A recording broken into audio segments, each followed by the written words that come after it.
بسم اللہ الرحمن الرحیم۔ قسم ہے تارے کی جب وہ غروب ہوا، تمہارا رفیق نہ بھٹکا ہے نہ بہکا ہے، وہ اپنی خواہش نفس سے نہیں بولتا، یہ تو ایک وحی ہے جو اس پر نازل کی جاتی ہے، اسے زبردست قوت والے نے تعلیم دی ہے۔ جو بڑا صاحب حکمت ہے وہ سامنے آ کھڑا ہوا جبکہ وہ بالائی افق پر تھا، پھر قریب آیا اور اوپر معلق ہو گیا، یہاں تک کہ 2 کمانوں کے برابر یا اس سے کچھ کم فاصلہ رہ گیا۔ تب اس نے اللہ کے بندے کو وحی پہنچائی جو وحی بھی اسے پہنچانی تھی۔ نظر نے جو کچھ دیکھا، دل نے اس میں جھوٹ نہ ملایا۔ اب کیا تم اس چیز پر اس سے جھگڑتے ہو جسے وہ آنکھوں سے دیکھتا ہے؟ اور ایک مرتبہ پھر اس نے سدرۃ المنتہا کے پاس اس کو دیکھا، جہاں پاس ہی جنت الماوا ہے۔ اس وقت سدرہ پر چھا رہا تھا جو کچھ کے چھا رہا تھا، نگاہ نہ چندھیائی نہ حد سے متجاوز ہوئی، اور اس نے اپنے رب کی بڑی بڑی نشانیاں دیکھی۔ اب ذرا بتاؤ، تم نے کبھی اس لات اور اس عزا اور تیسری ایک اور دیوی منات کی حقیقت پر کچھ غور بھی کیا؟ کیا بیٹے تمہارے لیے ہیں اور بیٹیاں خدا کے لیے؟ یہ تو بڑی دھاندلی کی تقسیم ہوئی۔ دراصل یہ کچھ نہیں ہے مگر بس چند نام جو تم نے اور تمہارے باپ دادا نے رکھ لیے ہیں۔ اللہ نے ان کے لیے کوئی سند نازل نہیں کی۔ حقیقت یہ ہے کہ لوگ محض وہم و گمان کی پیروی کر رہے ہیں اور خواہشات نفس کے مرید بنے ہوئے ہیں، حالانکہ ان کے رب کی طرف سے ان کے پاس ہدایت آ چکی ہے۔ کیا انسان جو کچھ چاہے اس کے لیے وہی حق ہے؟ دنیا اور آخرت کا مالک تو اللہ ہی ہے۔ آسمانوں میں کتنے ہی فرشتے ہیں، ان کی شفاعت کچھ بھی کام نہیں آ سکتی جب تک کہ اللہ کسی ایسے شخص کے حق میں اس کی اجازت نہ دے جس کے لیے وہ کوئی درخواست سننا چاہے اور اس کو پسند کرے۔ مگر جو لوگ آخرت کو نہیں مانتے وہ فرشتوں کو دیویوں کے ناموں سے موسوم کرتے ہیں، حالانکہ اس معاملے کا کوئی علم انہیں حاصل نہیں ہے۔ وہ محض گمان کی پیروی کر رہے ہیں، اور گمان حق کی جگہ کچھ بھی کام نہیں دے سکتا۔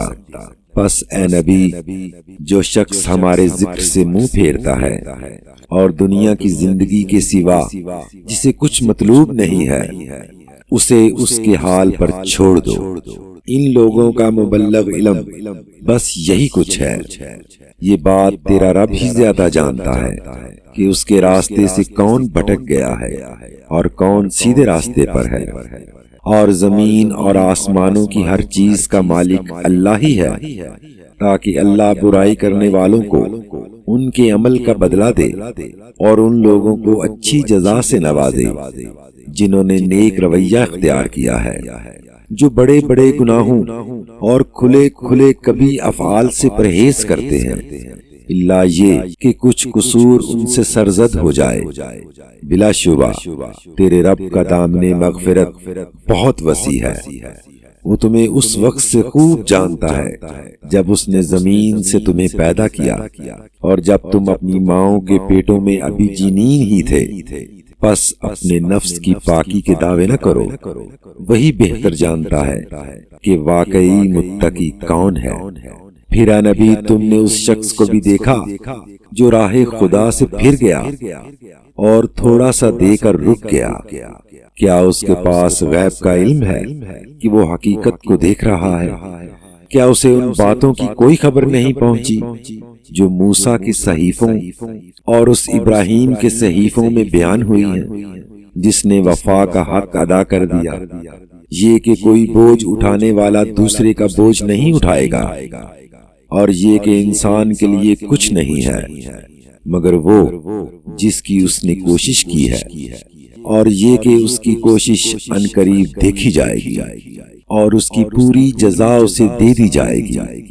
اور یہ کہ آخر کار پہنچنا تیرے رب ہی کے پاس ہے، اور یہ کہ اس نے ہنسایا اور اسی نے رلایا، اور یہ کہ اس نے موت دی اور اسی نے زندگی بخشی، اور یہ کہ اس نے نر اور مادہ کا جوڑا پیدا کیا ایک بوند سے جب وہ ٹپکائی جاتی ہے، اور یہ کہ دوسری زندگی بخشنا بھی اسی کے ذمہ ہے، اور یہ کہ اس نے غنی کیا اور جائیداد بخشی، اور یہ کہ وہی شعراء کا رب ہے، اور یہ کہ اسی نے عادائے اولا کو ہلاک کیا اور سمود کو ایسا مٹایا کہ ان میں سے کسی کو باقی نہ چھوڑا، اور ان سے پہلے قوم نوح کو تباہ کیا کیونکہ وہ تھے ہی سخت ظالم اور سرکش لوگ، اور اوندھی گرنے والی بستیوں کو اٹھا پھینکا، پھر چھا دیا ان پر وہ کچھ جو تم جانتے ہی ہو کہ کیا چھا دیا۔